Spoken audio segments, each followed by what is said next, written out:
आप सुन रहे हैं समाचार एजेंसी ऑफ इंडिया की साई न्यूज में ऑडियो बुलेटिन। नमस्कार, आप सुन रहे हैं समाचार एजेंसी ऑफ इंडिया की साई न्यूज में सोमवार 28 सितंबर का राष्ट्रीय ऑडियो बुलेटिन। अब आप शरद खरे से समाचार सुनिए। देश में कोरोना वायरस की रफ्तार थमने का नाम नहीं ले रही है। इन सब के बीच कोरोना वैक्सीन को लेकर राहत की खबर है। केंद्रीय स्वास्थ्य एवं परिवार कल्याण मंत्री हर्षवर्धन ने कहा है कि साल 2021 की पहली तिमाही में कोरोना वायरस के इलाज के लिए वैक्सीन आने की उम्मीद है। केंद्रीय मंत्री ने कहा कि कोरोना वैक्सीन के बारे में एक ऑनलाइन पोर्टल भी लॉन्च किया गया है। हर कोई उस पोर्टल पर ऑनलाइन जा सकेगा। पोर्टल पर इस तरह के टीकाकरण के बारे में सभी समकालीन अनुसंधान, विकास और क्लिनिकल ट्रायल से संबंधित जानकारी उपलब्ध है। हर्षवर्धन ने कहा कि वैक्सीन डेवलप करने के लिए तेजी से रिसर्च किया जा रहा है। कम से कम 3 ऐसे वैक्सीन कैंडिडेट हैं जो देश में अभी क्लिनिकल ट्रायल के चरण में हैं। स्वास्थ्य एवं परिवार कल्याण मंत्रालय के अनुसार कोरोना वायरस से ठीक हुए 78% मामले 10 राज्यों या केंद्र शासित प्रदेशों से हैं। इनमें सबसे अधिक लोग महाराष्ट्र से हैं और फिर उसके बाद आंध्र प्रदेश और तमिलनाडु में सर्वाधिक लोग ठीक हुए हैं। कुख्यात गैंगस्टर विकास दुबे का एनकाउंटर अभी कोई भूला नहीं होगा। कैसे उज्जैन में सरेंडर करने के बाद उत्तर प्रदेश लाए जाने के दौरान पुलिस की गाड़ी पलट गई और उसमें सवार गैंगस्टर विकास दुबे ने भागने की कोशिश की और इसी कोशिश में मारा गया।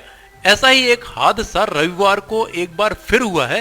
गैंगस्टर फिरोज खान को मुंबई से पकड़कर ला रही उत्तर प्रदेश पुलिस की गाड़ी रविवार सुबह संदिग्ध हालात में मध्य प्रदेश में दुर्घटनाग्रस्त हो गई। हादसे में फिरोज की मौत हो गई है। लगभग 2.5 महीने बाद ही एक जैसी घटना होने पर लोग सोशल मीडिया पर तरह तरह की प्रतिक्रियाएं दे रहे हैं। एक तरफ लोग जहां यूपी पुलिस की तारीफ कर रहे हैं तो वहीं कहीं यूजर्स ऐसे भी हैं जिन्होंने यूपी पुलिस को गाड़ी और स्क्रिप्ट राइटर बदलने की सलाह दी है। रक्षा मंत्री राजनाथ सिंह ने सोमवार को एक नई रक्षा प्रक्रिया डीएपी को जारी किया, जिसमें स्वदेशी उत्पाद बढ़ाने और भारत को शस्त्रों तथा सैन्य प्लेटफॉर्म के वैश्विक विनिर्माण का केंद्र बनाने पर ध्यान दिया गया है। राजनाथ सिंह ने कहा कि डीएपी में भारत के घरेलू उद्योग के हितों की सुरक्षा करते हुए आयात, प्रतिस्थापन तथा निर्यात दोनों के लिए विनिर्माण केंद्र स्थापित करने के लिहाज से विदेशी प्रत्यक्ष निवेश एफडीआई को बढ़ावा देने के प्रावधान भी शामिल हैं। रक्षा मंत्री ने ट्वीट किया कि नई नीति के तहत ऑफसेट दिशा निर्देशों में भी बदलाव किए गए हैं और संबंधित उपकरणों की जगह भारत में ही उत्पाद बनाने को तैयार बड़ी रक्षा उपकरण निर्माता कंपनियों को प्राथमिकता दी गई है। उत्तर प्रदेश में इस बार नवरात्रि पर दुर्गा पूजा के पंडाल नहीं सजेंगे। मुख्यमंत्री योगी आदित्यनाथ ने कोरोना के खतरे को देखते हुए आदेश दिया है कि नवरात्रि पर कोई भी सार्वजनिक आयोजन सड़कों या पंडालों में नहीं होगा। लोग अपने घरों में दुर्गा प्रतिमा की स्थापना कर सकते हैं। इससे पहले कल गोरखपुर में मुख्यमंत्री योगी आदित्यनाथ ने कहा था कि दशहरा पर रामलीलाओं के मंचन की परंपरा नहीं टूटेगी।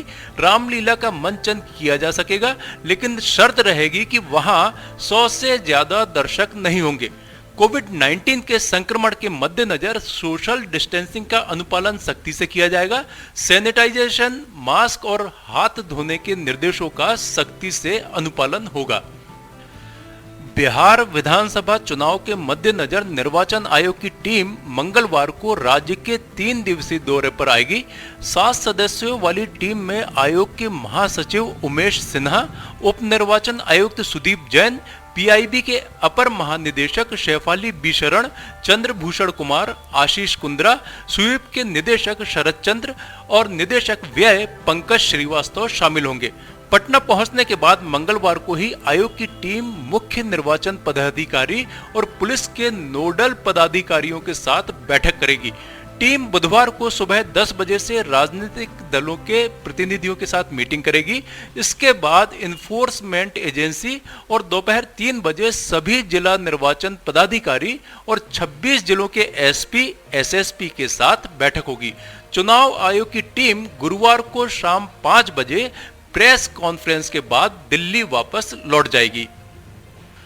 सुशांत सिंह राजपूत मौत केस पर रोजाना टीवी डिबेट देखने को मिल रहे हैं। रिपब्लिक भारत की डिबेट पूछता है भारत में 27 सितंबर की डिबेट के दौरान शिवसेना के एक नेता भारतीय जनता पार्टी के राष्ट्रीय प्रवक्ता संबित पात्रा पर भड़क गए। नाराज होते हुए शिवसेना नेता ने भाजपा की केंद्र सरकार पर गांजा बेचने का आरोप तक लगा दिया। डिबेट के दौरान संबित पात्रा से बात करते हुए शिवसेना नेता किशोर तिवारी ने कहा कि आप आरोप पे आरोप लगाए जा रहे हैं। फिल्म इंडस्ट्री में ड्रग्स की सफाई होनी चाहिए, ये मैं मानता हूं, लेकिन आपने ठाकरे परिवार पर कीचड़ उछाला, हमें आपत्ति है। शिवसेना नेता की इस बात पर संबित पात्रा ने कहा कि किसने उछाला, हमने तो पेंगुइन कहा, हमें कैसे पता कि ठाकरे परिवार में पेंगुइन है। IRCTC की वेबसाइट पर ऑनलाइन टिकट बुकिंग सर्विस मंगलवार रात 11:15 बजे से बुधवार की सुबह 4:30 बजे तक बंद रहेगी। पूर्वी रेलवे के चीफ कमर्शियल मैनेजर ने कहा कि झारखंड, बिहार और पश्चिम बंगाल समेत देश के कई हिस्सों में ऑनलाइन टिकट बुकिंग प्रभावित रहेगी। दरअसल Kolkata passenger reservation system data में टेक्निकल गड़बड़ी के कारण ई टिकट सुविधा 5 घंटे तक बंद रहेगी। स्पेशल ट्रेन के लॉन्च होने के बाद से लाइन टिकट बुकिंग और कैंसिलेशन में बढ़ोतरी हुई है। समाचारों के बीच में हम आपको यह जानकारी भी दे दें कि मौसम के अपडेट्स जानने के लिए समाचार एजेंसी ऑफ इंडिया के चैनल पर प्रतिदिन अपलोड होने वाले वीडियो अवश्य देखें। मौसम से संबंधित अपडेट्स मूलतः किसानों, निर्माण कार्य, यात्रा या समारोह आदि के लिए फायदेमंद साबित हो सकते हैं। समाचार एजेंसी ऑफ इंडिया के द्वारा अब तक मौसम के जो पूर्वानुमान जारी किए गए हैं वे 95 से 99% तक सही साबित हुए हैं। चीन के शिनजियांग में उइगर मुसलमानों पर कहर बनकर टूटने के बाद ड्रैगन ने उस्सुल मुस्लिमों को निशाने पर ले लिया है। महज 10,000 की आबादी वाले उस्सुल मुसलमानों को चीन में कई तरह के प्रतिबंधों का सामना करना पड़ रहा है। उस्सुल महिलाओं को हिजाब समेत कई तरह की पारंपरिक ड्रेस पहनने से रोक दिया गया है। यह जानकारी सामने आने के बाद चीन एक बार फिर से दुनिया भर के देशों के सामने घिर गया है। हेनान प्रांत के सान्या शहर में रहने वाले उस्सुल मुसलमानों को स्कूल और सरकारी दफ्तरों में पारंपरिक ड्रेस पहनने की वजह से टारगेट किया गया। अधिकारियों ने उनके इस तरह की ड्रेस पर पहनने पर रोक लगा दी। साउथ चाइना मॉर्निंग पोस्ट के अनुसार उस्सुल समुदाय के एक वर्कर ने नाम न उजागर करने की शर्त पर कहा कि आधिकारिक आदेश यह है कि कोई भी अल्पसंख्यक स्कूल में पारंपरिक कपड़ों को नहीं पहन सकता है। कोविड-19 महामारी के मद्देनजर महाराष्ट्र में नागपुर विश्वविद्यालय के लगभग 78,000 विद्यार्थी 1 अक्टूबर से एक मोबाइल ऐप के माध्यम से अंतिम वर्ष की परीक्षा देंगे। विश्वविद्यालय की परीक्षा समिति के निदेशक प्रफुल्ला साबले ने बताया कि विद्यार्थी अपने एंड्रॉयड फोन पर गूगल प्ले स्टोर या राष्ट्र संत तुकादोजी महाराज नागपुर विश्वविद्यालय की वेबसाइट से ऐप डाउनलोड कर सकते हैं। देश में कोरोना संक्रमित मरीजों की तादाद 60,83,888 पहुंच गई है। इसमें से सक्रिय मरीजों की तादाद 9,66,526 और रिकवर्ड मरीजों की तादाद 50,20,881 है। इस बीमारी से हुई मृत्यु का आंकड़ा 95,626 हो गया है। कोरोना संक्रमितों के एक्टिव मरीजों की तादाद जिन राज्यों में 20,000 से अधिक हो गई है उनमें महाराष्ट्र में सर्वाधिक 2,73,228 और कर्नाटक में 1,04,724 एक्टिव मरीज हैं।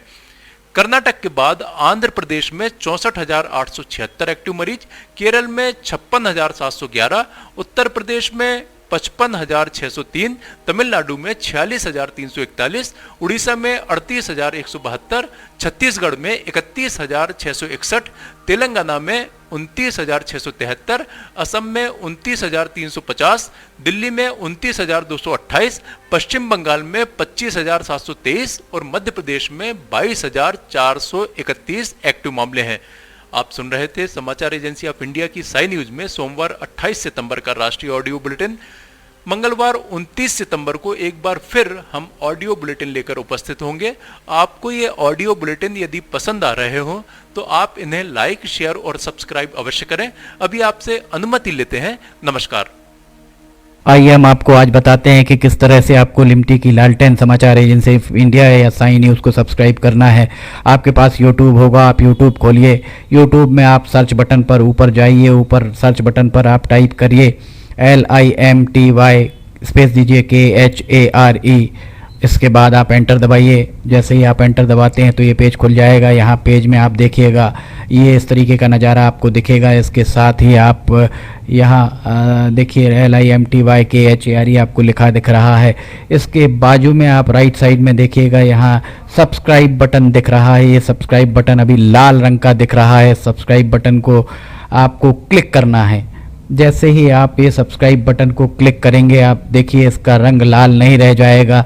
ये आपने सब्सक्राइब की जगह सब्सक्राइब्ड लिखा आ गया, आपने इसको सब्सक्राइब कर लिया है, पर अभी आपका काम पूरा नहीं हुआ है। अभी आपको इसके बाजू में आप देखिए एक घंटी का बटन आपको दिख रहा है। ये घंटी का बटन आपको दिख रहा है। ये घंटी का बटन आप इसको अगर घंटी के बटन को प्रेस करेंगे तो 3 ऑप्शन आते हैं, ऑल, पर्सनलाइज्ड और नन। तो इसमें आपको ऑल बटन को पुश करना है। आप जैसे ही आप देखिएगा ये ऑल बटन पुश करते हैं, हाईलाइटेड हो जाती है घंटी। इसके बाद जितने भी समाचार एजेंसी ऑफ इंडिया पर वीडियोस डलेंगे, सारे के सारे वीडियोस आपको तुरंत दिख जाएंगे, देखने को मिल जाएंगे। ये हम आपको जो दिखा रहे हैं किस तरीके से आपको समाचार एजेंसी ऑफ इंडिया को की चैनल को सब्सक्राइब करना है, ये पर्सनलाइज्ड और उसके बाद सब्सक्राइब बटन दबाइए। लाल के बाद वो लाल रंग नहीं